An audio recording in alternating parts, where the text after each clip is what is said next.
महाराज जी, राधा वल्लभ श्री हरिवंश। महाराज जी, मेरा जन्म काशी में हुआ, जिसकी वजह से महादेव व माता की भक्ति करके बड़ा हुआ हूँ।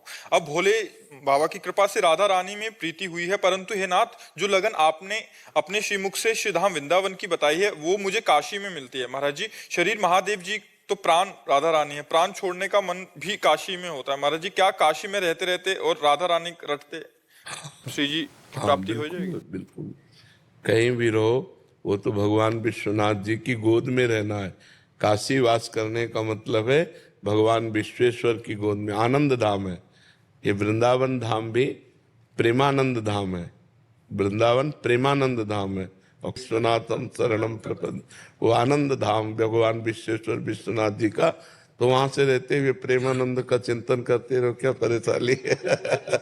आनंद धाम में प्रेम जुड़ गया, प्रेम ही किशोरी जी हैं, सांद्रानंद घन प्रेम मूर्ति किशोरी, वो आनंद प्रभु है।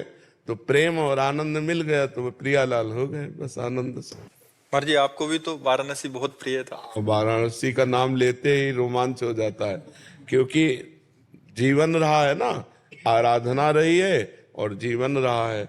वाराणसी तो मतलब जैसे वाराणसी शब्द कहोगे तुम्हारे सामने पर वही पूरी से वही विश्वनाथ, वही गंगा के घाट, वही तुलसी गुरु जी, वहां भी मैं दर्शन किया हूँ आपका। अच्छा वाराणसी में भी अच्छा, तो उस समय बहुत बार। हाँ, तो यहाँ से हम केवल एक लाल वस्त्र पहनते थे, जटाएं, और घाटों में ही रहते थे। जी जी जी, वहां भी दर्शन। देखा होगा, क्योंकि काशी वासी तो जानते ही, देखा ही होगा, बहुत से लोग देखते हैं।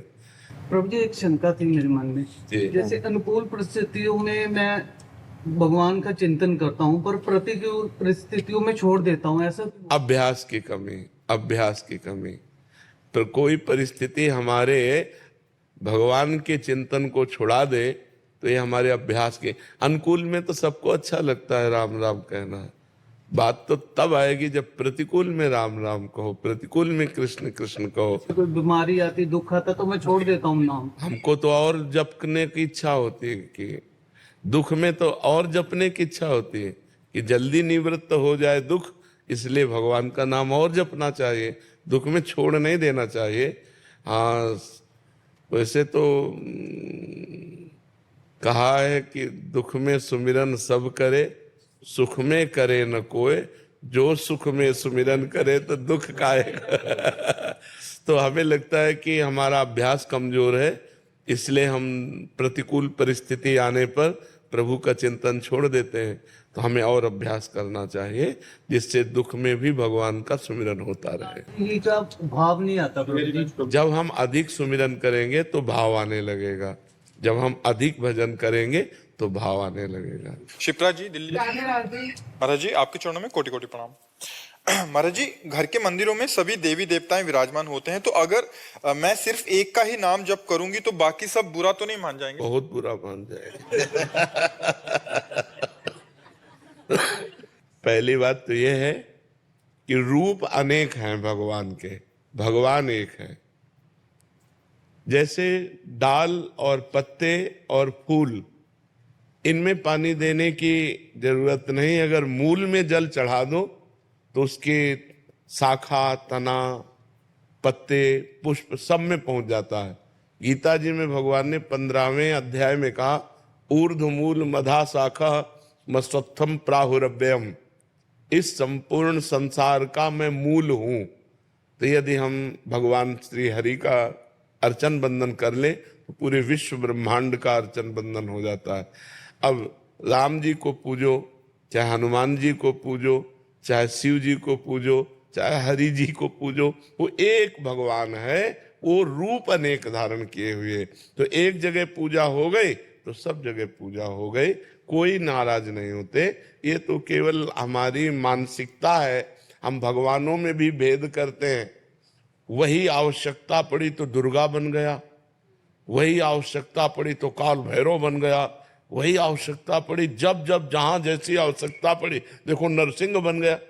कितना सुंदर ठाकुर है, राम रूप में देखो कितने सुंदर राम जी, कृष्ण रूप में देखो कितने सुंदर कृष्ण जी, और भयंकर रूप में देखो तो नरसिंह जी। पूरा त्रिभुवन कांप रहा था, ऐसा भगवान ने रूप धारण किया। तो अब जब जहां जैसी आवश्यकता पड़ी हमारे भगवान ने वो रूप धारण कर लिया। भगवान एक है, उनके रूप अनेक हैं।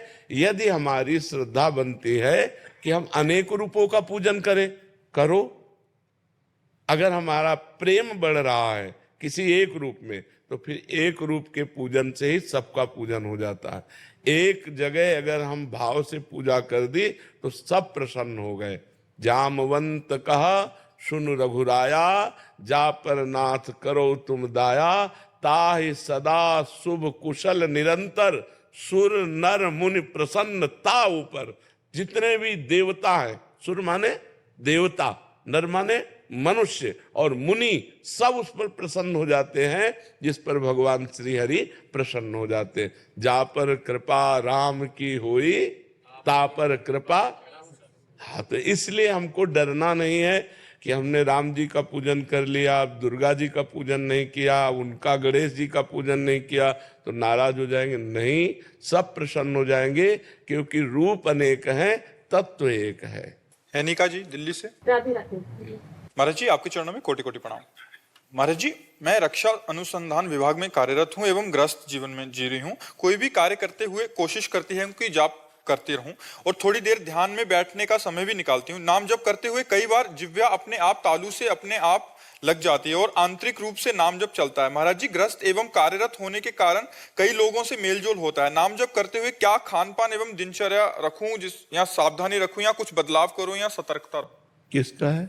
हाँ, बहुत सुंदर, भगवान की आपके ऊपर कृपा है। अगर इस तरह जैसा आप बता रहे हो वैसी आपकी दिनचर्या चल रही। खान पान सतोगुणी होना चाहिए। सतोगुण में अभक्ष पदार्थों का त्याग, वो तो कोई भी सात्विक पुरुष नहीं करेगा। जो मांस मछली हो, ये सब अभक्ष पदार्थों का। जिस होटल में मांस बनता है उस होटल में तो कदापि वैष्णव को भोजन नहीं करना चाहिए, और जिन होटलों में मांस नहीं बनता है उनमें थोड़ा पवित्रता की देखरेख करे और फिर भोजन। क्योंकि बहुत से ऐसे व्यक्ति हैं जो सर्विसमैन हैं, बहुत से ऐसे बच्चे हैं जिनका आहार केवल होटल से ही खरीद के होगा, बाहर पढ़ रहे हैं और उनको बनाना नहीं आता, उनके पास रसोई की व्यवस्था नहीं, तो खाएंगे तो ऐसे ही। तो पवित्रता का जरूर निर्वाह करें, भोजन पवित्र हो, और जब अपने सामने भोजन आवे तो 1 मिनट रुको, 10-5 बार भगवान का नाम लो, जो नाम आपको प्रिय हो, और भगवान को अर्पित करो। कोई मंत्र वंत्र ना आता हो ना तो ऐसे ही करे, हे भगवान ये भोग है, आप इसे पालो, राधा राधा राधा, जय हो भगवान आपकी। तो यहाँ भी भगवान बैठे, हम वैश्वानरो भूत्वा प्राणी नाम देहमाश्रिता, और बाहर भी भगवान है। तो भगवान का स्मरण करते हुए भगवान को अर्पित करके जो प्रसाद पाया जाता है, वो प्रसादे सर्व दुखा नाम हानि रस्योपजायते, वो समस्त हानियों को मिटाकर बुद्धि को परम पवित्र कर देता है। भोजन अगर ठीक नहीं है तो भजन ठीक नहीं होगा। भोजन जरूर ठीक होना चाहिए और संग सही होना चाहिए। कस्तरति कस्तरति मायाम, नारद जी से पूछा कि माया से कौन तर सकता है, कौन तर सकता है? तो बोले यो महानुभावों सेविते, जो महापुरुषों का संग करता है, यो निर्ममो भवति, जो किसी से ममता नहीं करता है, यो संगास त्यजति, जो कुसंग का त्याग कर देता है। 3 बातें कही, ममता रहित, कुसंग रहित और संत संग करने वाला, वो सतरति, सतरति सा लोकांतार्यति, वो स्वयं तर जाएगा, वो स्वयं तर जाएगा, वो लोगों को तार देगा।